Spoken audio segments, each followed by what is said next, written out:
네, 오늘 누가복음 맥체인 성경 읽기에 따르면 이제 1장 1절부터 38절까지의 내용인데요. 우리가 함께 읽은 본문은 4절까지만 읽었습니다. 시간이 허락하는 대로 한 38절까지의 내용을 전체적으로 살펴볼 생각인데, 먼저 이 누가복음을 시작하면서 우리가 잘 알다시피 누가라고 하는 바울의 동역자였죠. 바울과 함께 전도 여행을 다녔고 복음을 전하였던 이 누가라는 사람이 데오빌로라는 사람에게, 이 데오빌로 각하라는 호칭이 쓰인 걸로 봐서는 아마도 이 당시에 그 고위 관리 중 한 사람이 아니었을까. 그리고 데오빌로라고 하는 이 단어의 뜻 자체가 하나님의 친구 라는 뜻이니까 이게 본명이든지 아니면은 본명을 드러내기 어려운 별명이든지 하나님과 가까이 지냈던 그런 경건한 그런 사람으로 우리가 생각할 수 있습니다. 그러니까 경건한 고위 관리에게 이제 누가가 이 복음을 서술을 한 거죠. 쭉 처음부터 여기 표현대로 말하자면은 근원부터 자세히 살펴서 기록을 한 것이 누가복음 그리고 사도행전까지 이어지는 이 두 권의 책입니다. 이 내용을 이제 설명을 한 거예요. 내가 왜 이 복음을 썼는지, 누가가 왜 복음서를 기록하게 되었는지, 이것을 통해서 의도하는 바가 무엇인지 기록한 것인데, 우리가 이 내용을 토대로 생각해 볼 수 있는 것들이 있습니다. 그게 뭐냐면 여기 처음부터 우리 중에 이루어진 사실에 대하여라고 되어 있어요. 그러니까 어떤 일이 일어났는데 그게 지금 우리 가운데 일어난 팩트예요. 어떤 사실, 실제로 있는 일이고 정말 말 그대로 사실입니다. 근데 이게 이 일이 사람들에게 궁금증을 불러일으켰다는 거죠. 이 일을 보고 있는 이 사실을 보고 있는 사람들에게 궁금증을 불러일으켰고, 그래서 사람들이 물어봤을 겁니다. 당신들은 왜 그렇게 삽니까? 당신들이 이런 모양을 가질 수 있는 이유는 무엇입니까? 당신들이 믿는 것은 대체 무엇입니까? 누구를 믿습니까? 어떤 신을 섬기길래 이러한 삶을 살고 있는 겁니까? 그러니까 이 복음서를 저술하게 된 이유가 뭐냐면, 이거를 먼저 써서 이 복음서의 내용이, 이 편지가 사람들에게 들려지도록 하기 위해서 쓴 게 아니에요. 1차적인 목적이. 사람들은 이미 복음이라는 것을 들었고 보았고 경험을 했습니다. 그리고 그것에 대해서 많은 궁금증을 가지고 있었고요. 그리고 그 궁금증을 가진 자들에 대해서 2절에 처음부터 목격자와 말씀에 일꾼된 자들이 전하여 준 그대로, 그러니까 그 사람들에게 처음부터 글로 무언가를 전파한 게 아니라 이 목격자와 그리고 말씀에 일꾼된 자들이 전해줬어요. 말을 해줬겠죠. 그리고 삶으로 보여줬겠죠. 여기서 목격자라고 하는 사람들은 예수님과 함께 살았던 사람들입니다. 우리가 증인이라고 부르는, 예수님이 부활하시고 승천하실 때에 불렀던 그 120문도들을 비롯해서 예수님과 함께 생활했고 예수님을 직접 목격했던 그 사람들, 그 증인들, 그리고 말씀에 일꾼된 자들은 바울과 바나바 이런 사람들처럼 이 초대교회 때 이 예수 그리스도를 전하기 위하여 사방팔방을 다니면서, 어쩌면 그 바울과 바나바라는 사람이 일어나기 전에 이미 그 초대교회, 그 예루살렘에서 일어난 환란으로 인해서 각지로 흩어진 사람들, 예루살렘 교회에 모였던 사람들, 이런 모든 사람들을 다 포괄하는 의미겠지요. 이런 사람들이 전하여 준, 말로 전했고 삶으로 보여주었고, 그것을 그대로 그 내력을 저술하려고 붓을 든 사람이 많은지라. 그러니까 이제 시간이 흐른 거예요.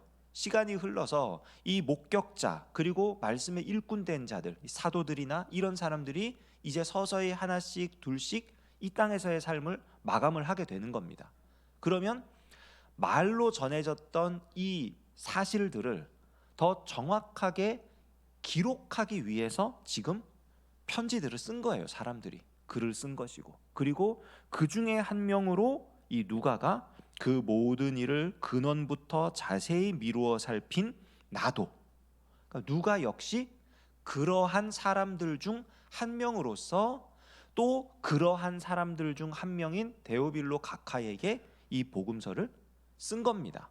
목적이 뭐냐? 이는 4절 각하가 알고 있는 바를 더 확실하게 하려 함이로라.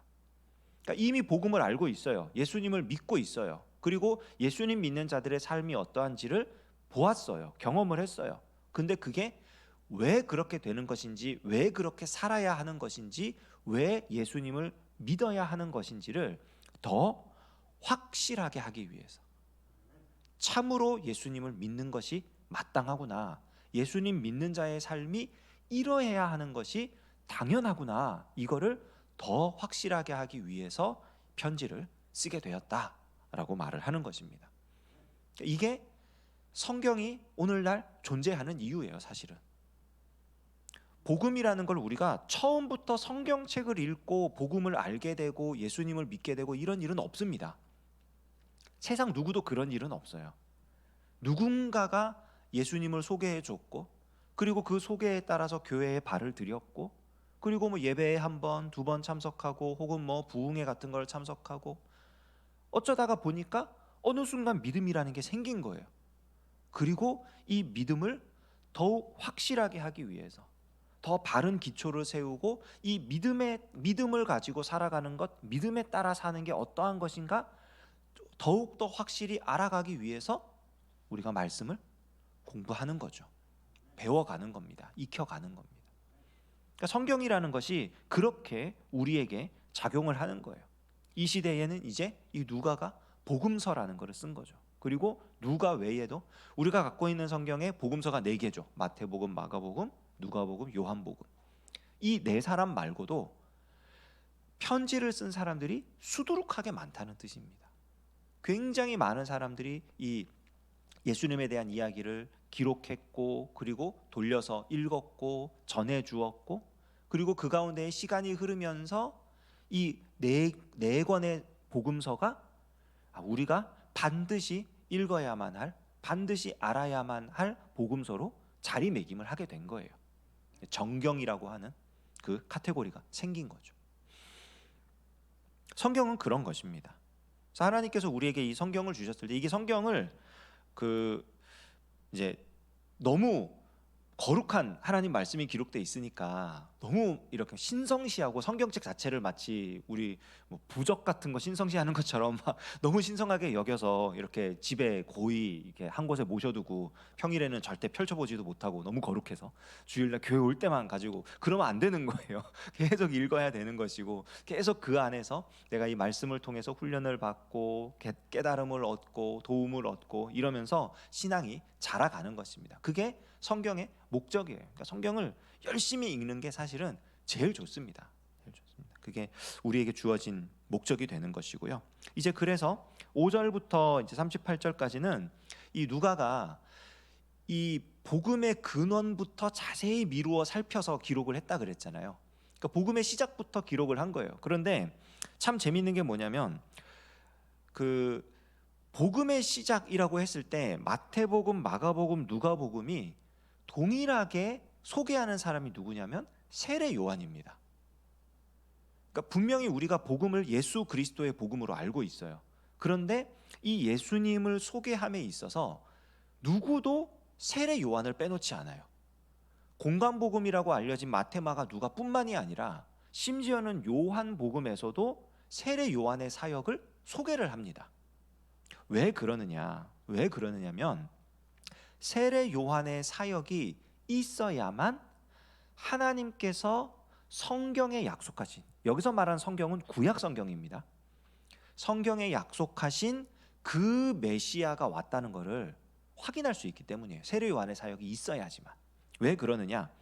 구약 성경의 마지막 예언이 말라기, 마지막 선지자가 말라기 선지자입니다. 그 사람이 이런 예언을 했어요. 말라기 4장 5절 6절을 보면, 보라, 여호와의 크고 두려운 날이 이르기 전에 내가 선지자 엘리야를 너희에게 보내리니 그가 아버지의 마음을 자녀에게로 돌이키게 하고 자녀들의 마음을 그들의 아버지에게로 돌이키게 하리라. 돌이키지 아니하면 두렵건대 내가 와서 저주로 그 땅을 칠까 하노라 하시니라.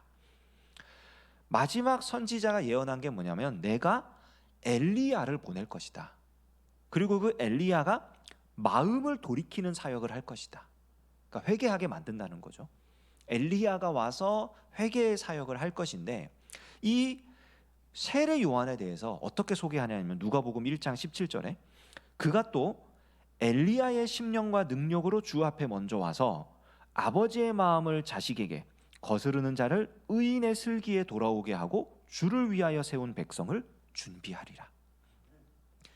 이 세례 요한을 소개한 이유는 세례 요한이 바로 구약 성경의 마지막 예언을 성취하는 바로 그 사람이기 때문이에요.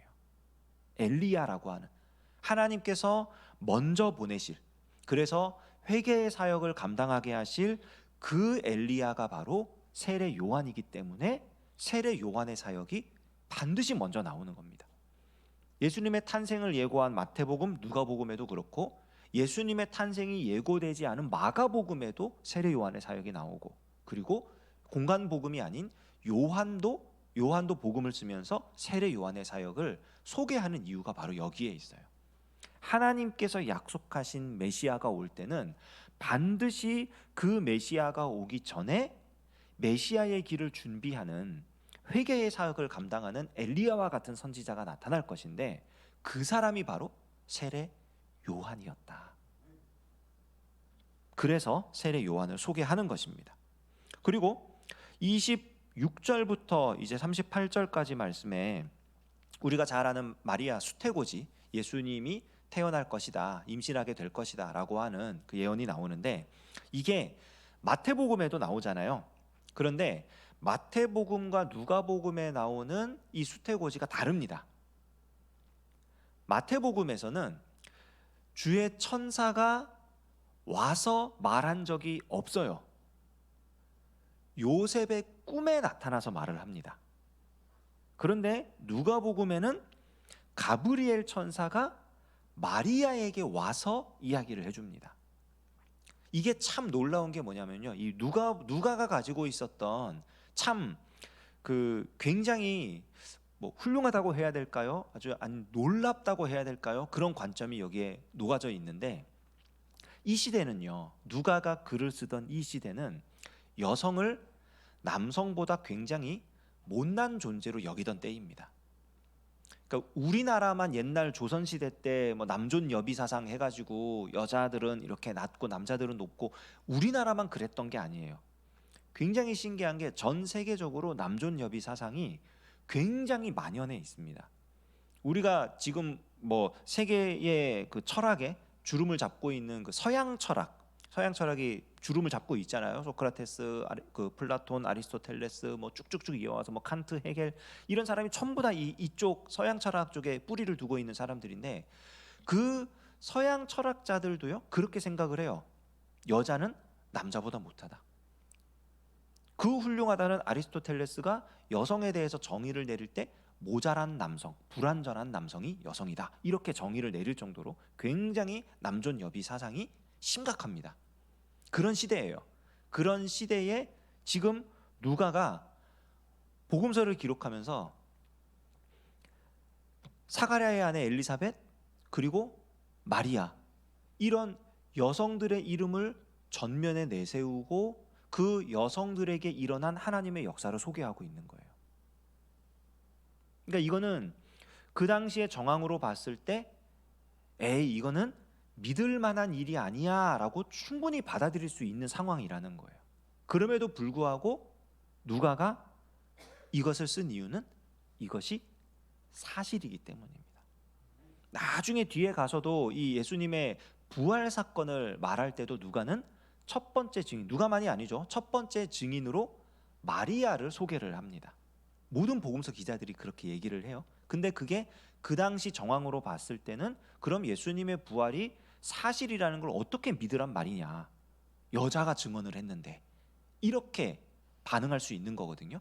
그런데 복음서 기자들은 그걸 그대로 다 썼어요. 왜냐하면 그것이 사실이니까. 하나님께서 그렇게 역사하신 거니까.